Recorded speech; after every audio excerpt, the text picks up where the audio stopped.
こんにちは、日本語クラスです。お元気ですか？今日は日本の子どもの安全についてお話しします。はい、安全です。はい。日本ってとても安全な国でしょうと思いますよね。うんうん。それは間違ってないと思います。はい。世界には本当に危ないというか、一人では外は歩いてはいけないとか、そういう国多いですよね。うん。日本はそこまで危なくはないです。はい。ですが、それでも気をつけなければいけないというか、変な人ですね。ちょっと変な人がいます。日本にも。はい。ですので、特に小さい子供はそういう人に気をつけなければいけないですよね。なので、子供はどういうふうにそれを注意しているのか、そして親はどういうふうに子供に気をつけてね、危ないわよと教えているかという話をしようと思います。はい。そんなに今日怖い話をするわけではないです。実はちょっと半分くらいもう笑ってしまうような話をしたいなと思ってます。はい。ちょっとこのスライドを見てください。ポッドキャストなんですけど、写真をちょっと見せるので、時々このスクリーン、画面を見てくださいね。はい。ラジオみたいに聞くこともできますよ、もちろんね。はい。ちょっと今見てもらうと写真があります。で、これはそう、皆さんよく知っている、そうです、そうです。名前は、ランドセルですよね。これランドセルと言います。はい。日本の小学生が、これを使います。これがカバンです。はい。これすごく外国でこれを使うというのが最近流行しているらしいですね。フランスで特に大人がこれを使っているというのをニュースで見たことがあります。面白いですね。私もこれを持っていました。はい。それで、ランドセルの横にあるこっちです。これが今日すごい重要な話になります。そう。これは何か、もうちょっとよく見てみると、これです。これランドセルですね。そう、ボタンがついている。そうなんです、そうなんです。これ、もう分かった人多いと思います。これは、ここボタンを押すと、ブーッと大きな音が鳴ります。はい、そうそう。で、多分これを引っ張ると、この紐を引っ張ると、音がずーっと鳴ります。うん。これ、そうです。ブーブーとかブーとか大きい音する、これ、名前は、これです。防犯ブザー。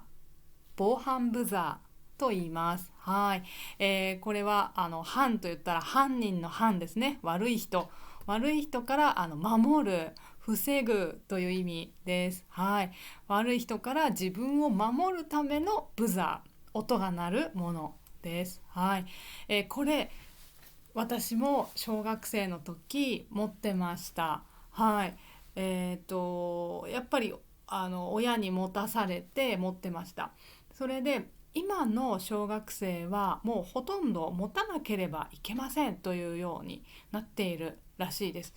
特にまだ小学校1、2、3年生とかまだ本当に小さい学生さんたちはもうランドセルカバンにもうつけていつでももう押せる状態にしているようですね、今の小学生たちは。はい。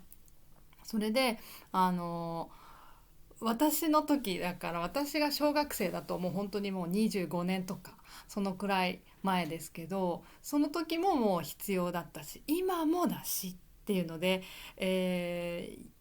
よく考えたら、私が小さい時にいた変な人、危ない人、危ないよ、あの人危ないよという人が今いないなって思ったんですね。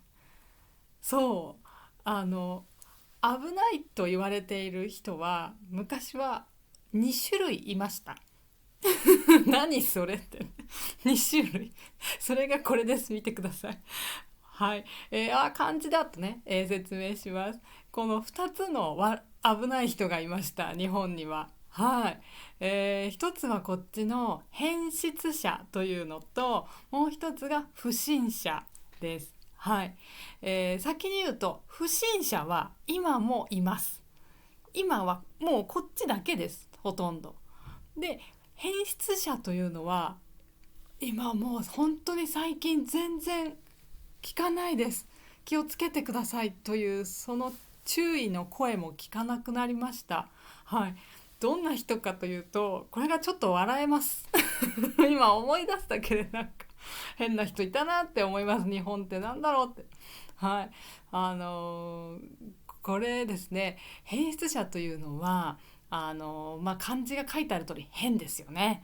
もちろん変です。はい。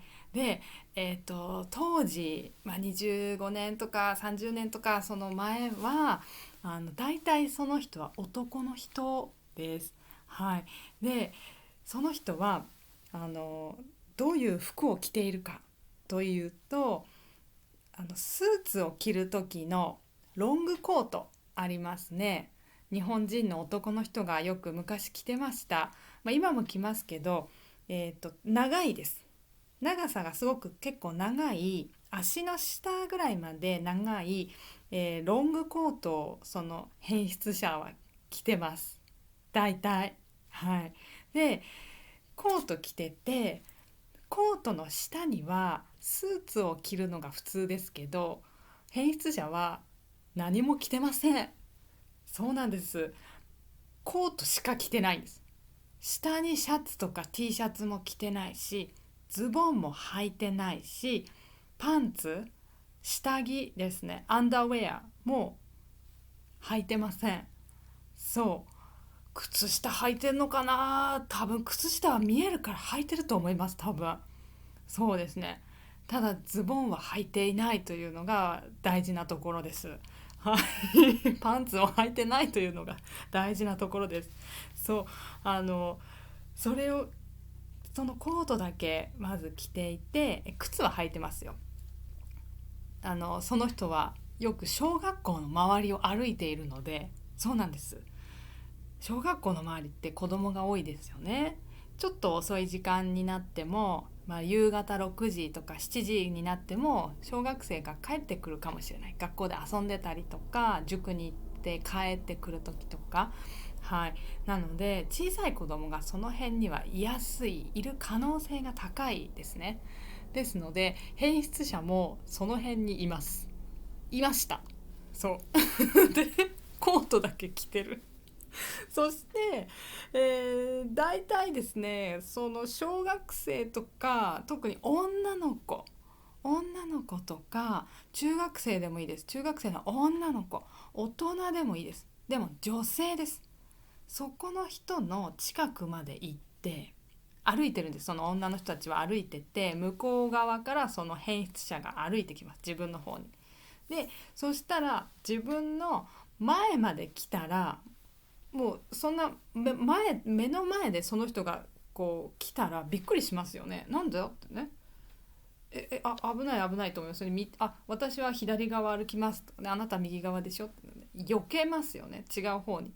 でもその人はパッと止まって、私たちの前で止まって、そうなんですよ。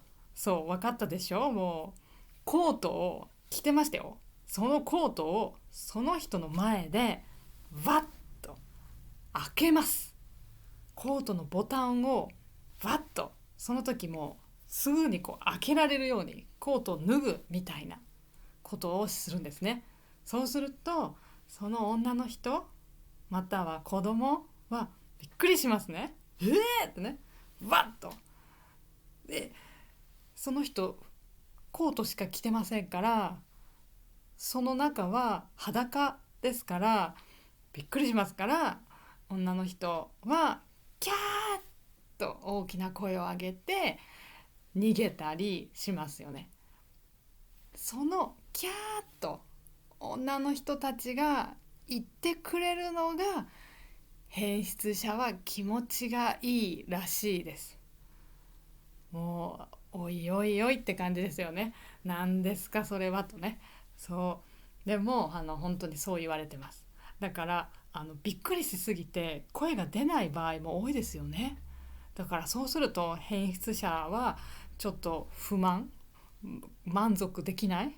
そうそう声が聞きたかったのにっていう、そうらしいです。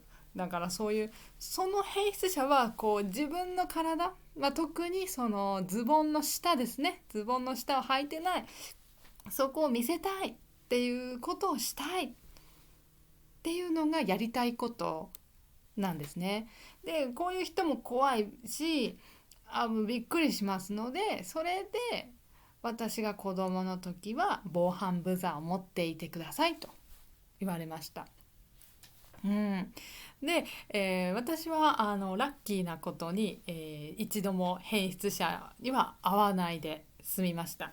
今も会いません。はい、で今は全然この変質者はいるという話を聞かなくなりました。だから今どこにいるんだろうと思います。どこでストレスを発散しているのか、そんな言い方したらあれですけど、何してんのかななんてちょっと思いますね。でももちろんそれはやってはいけないことです。犯罪の一つです。はい。そしています皆さんの国に変質者って聞いたことありますか？私この話をズーム授業でしたんですね、学生さんに。そしたらそんな人日本にいるんだって、私の国にはいませんっておっしゃっていて、やっぱりちょっと日本の独特の特徴的な変な人かなと思っています。うん、もしみんなの国にも変質者がいるようだったらぜひメッセージで教えてください。どこの国ですか？もう嫌になっちゃいますね。そう、だからこの変質者に対しては女の人が注意する必要がありました。そう、子供も女の子ですね、大人も女性が注意する必要があったんですが、最近多いのがこっちです。不審者の方。不審者はもう皆さん分かっている通り、あの、男の人だったり女の人の不審者もいるらしいですね。特に小さい子供をなんでしょう、急に小さい子供に近くに行ってスマートフォンで写真を撮るとか、勝手に撮るとか、あとは声をかけて「何してるの？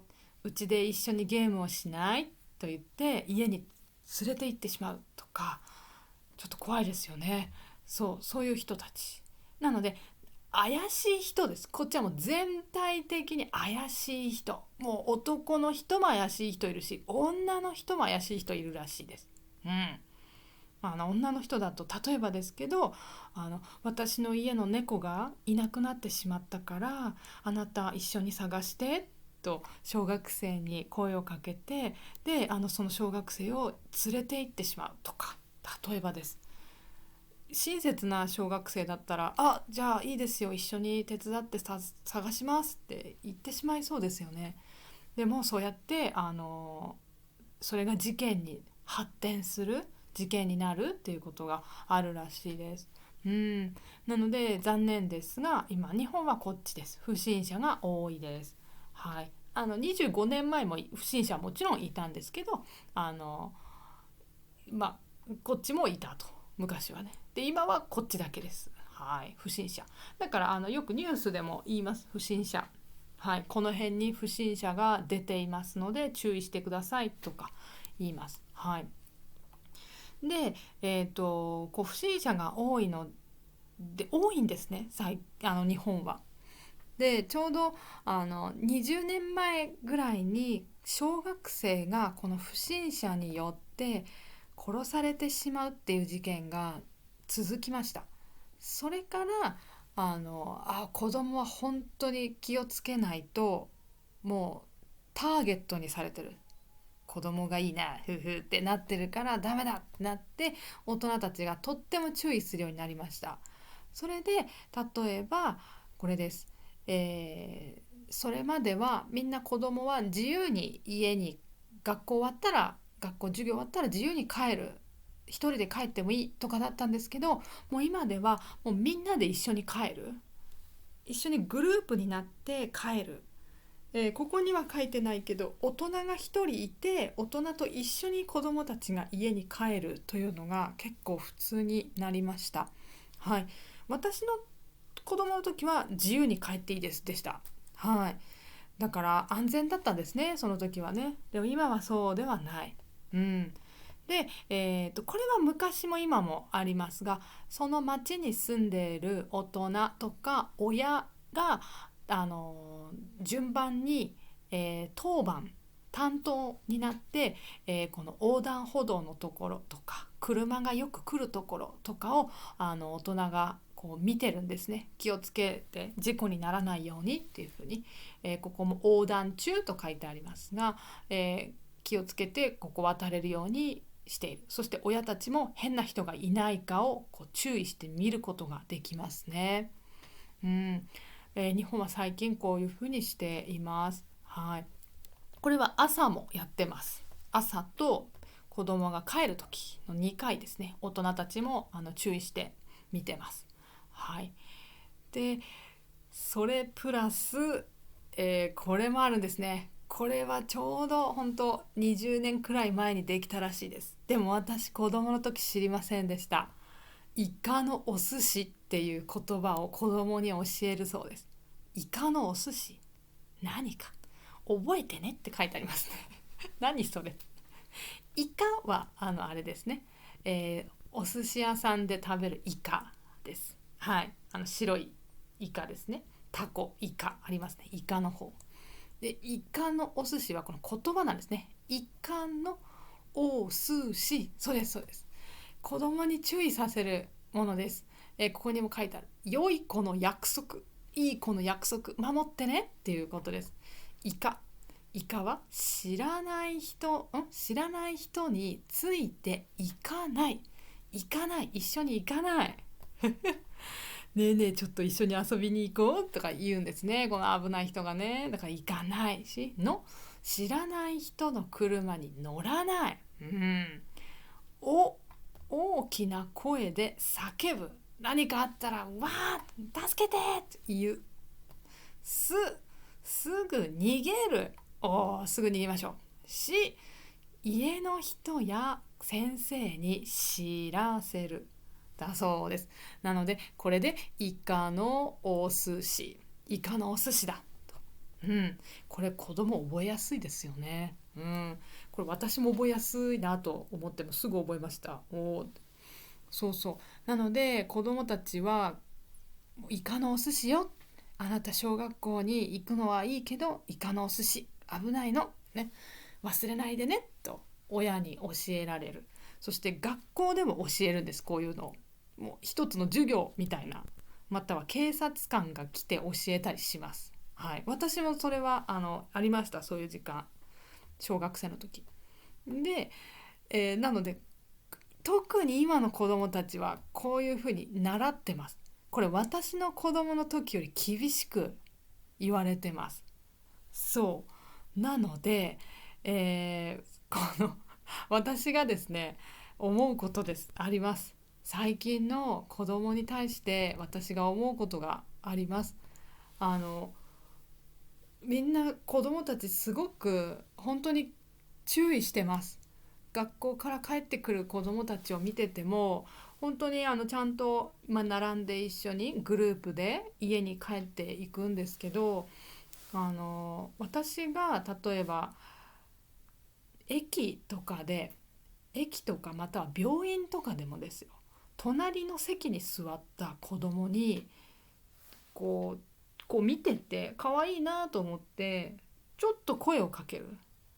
これからどこ行くのとか、例えば電車の中だったらどこ行くのとか、病院だったら調子が悪いのとか、お腹痛いのとか、ちょっと話したいなと思ってちょっとニコって私が少し笑ったりしてこうやって見ても、子供は本当に私の顔をちょっと見てすぐに顔をそらす、すぐに無視する。または全然見ないっていうのが本当に多いです。で、もうちょっと昔はそんなことなかった気がするんですね。道でもそうだし、全然知らない子供に少し声をかけても答えてくれた。うん、これから遊びに行くとか、はい、友達の家行くとか言ってくれたんですけど、今本当に全然私を見てくれないし、見てもすごい怖い顔してるんですね、子供が。だから、やっぱり本当にこうやって親とか学校に教えられて育ってるから、私私も危ない人と思われてるということですよね。うん、ちょっと悲しいですけど、すごい何も悪いことしようと思ってないけど、そういう風に冷たくされます実際。